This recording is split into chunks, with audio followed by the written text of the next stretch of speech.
Um, we are all multi-instrumentalists. How do you define who does what in the studio and on the recording process? We were thinking of doing night fights, but in the end we decided to, well, each of us went to the instrument that each one of us felt more, I don't know, inclined to. When Jacques soon began leaping towards the pianos and the keys, and the drums, obviously. I couldn't drum for saving my life. And Susanna, since she had the violin and she had, while learning, she had the glockenspiel as well, so she could dominate some of the keys. I had the strings, so I went from the guitar to the banjo to the mandolin to the ukulele. So in the end, each one of us tried to specialize in that instrument. It's not like we did knife fights to decide that.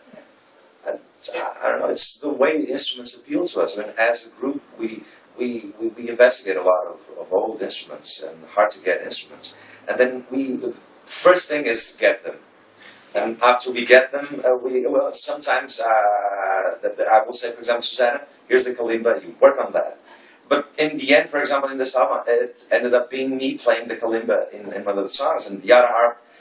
It was supposed to be, and I played the alto harp in Like the Wolf, but for this one, it's Sophie playing all the other harp. I mean, it's not like we divide. Yeah, but it's a matter of how you approach the instrument, because the way we approach them, we try to find our own voice through that instrument and the way it speaks to us. And for example, the song "The Devil's on My Trail" it came up by Jacques just because we had bought a new old combo organ.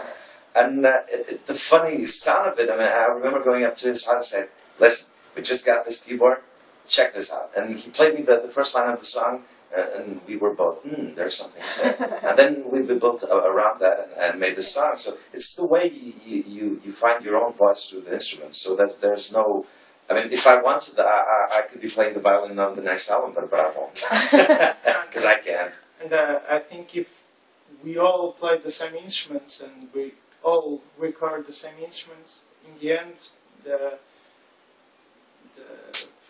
don't know, but the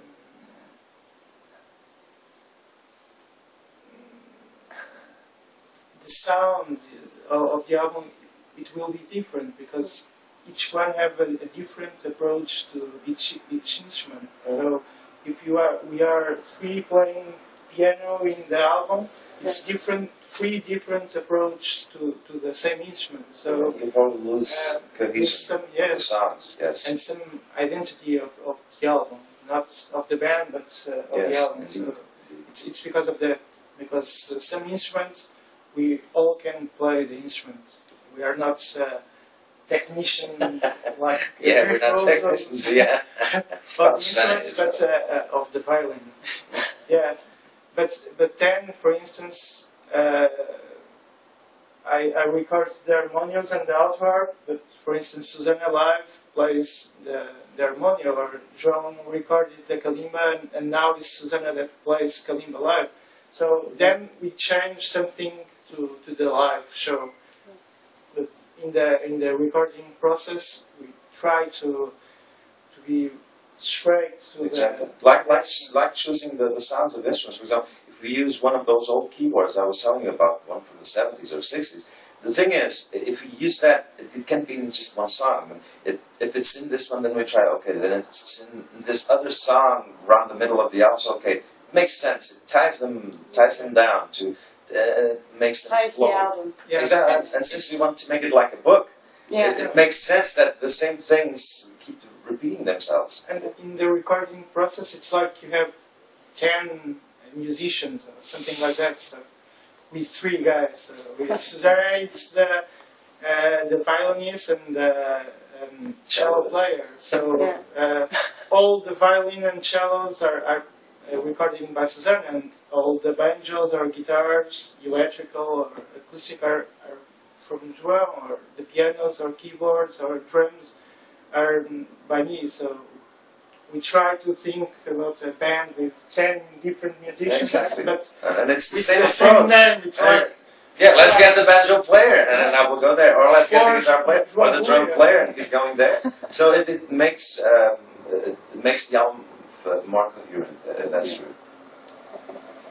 You have several inspirations. Yeah. And I'm pretty sure you have heard this before.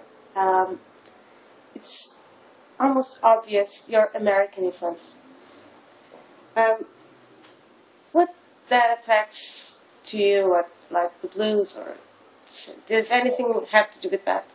Well, it's like we were telling earlier. Willie Dixon says, "The blues are the roots. Everything else is the fruit," and that's pretty much true. And since when we were trying to find out this music we were making, that where it came from, we went to the blues. But in fact, the blues didn't begin in the States. That's where we to where we associate them, because they began everywhere else, in Africa, in Ireland. So, but they boiled down there in America. Yeah, America is certainly one of the great influences, even in what refers to writers as well. But everywhere else is also an influence for us. It's not just America, but yeah, the roots are there. Or the sound that we associate with American sound, because two of the names that with this album, the people say that our music sounds like Leonard Cohen or Nick Cave. Nick Cave is Australian, Leonard Cohen is from Canada, so of course they have influences from USA or from the American music or American writers, but they are not American. I think it's like that. Of course, we listen a lot of American music, so it's easy to stay in our mind when we are recording or writing music. But then João likes a lot of Portuguese or Russian writers. So and that's something that changes as well. So we get around. Yeah. What does your inspiration come from to write, to compose the album? Well, I suppose they come from life, death, and everything else. Yeah, but we beginning with always finding the concept of the album. So the first thing is that it's to choose the concept, and then the meaning of the concept. Yeah, and then it's working around that. Yeah. It's really like I was saying, it's like a book. I mean, it's like if you're writing a book on the Civil War of Spain, and suddenly you decide to write a chapter on the Second World War. Where does it fit? So, because since you do have the idea, the first idea, and then it's work around that. But it's true what they say: 1% of inspiration and 99% of perspiration. It is true. It is true. It's a lot of work. So there's that inspiration part, but there's a lot of work around that. And since we work around the concept, I wouldn't say it's easier, but it's help us to be more focused. Some barriers. Yeah, we do have some barriers, some lines to go along. Okay. If you could choose any artist of the world, dead or alive, to work with, who would you work with? So. Okay. Wow. I didn't expect that. That would be sweet. Yeah. I think with Jigsaw. That would be a problem, though. We have help with the texts, and then we need some help with the music part. There you go for the musician cat. Maybe Tom Waits. And then maybe Leonard Cohen, the two parts in one. It's the lyric part and or Beethoven. He maybe will do some serious ass piano playing.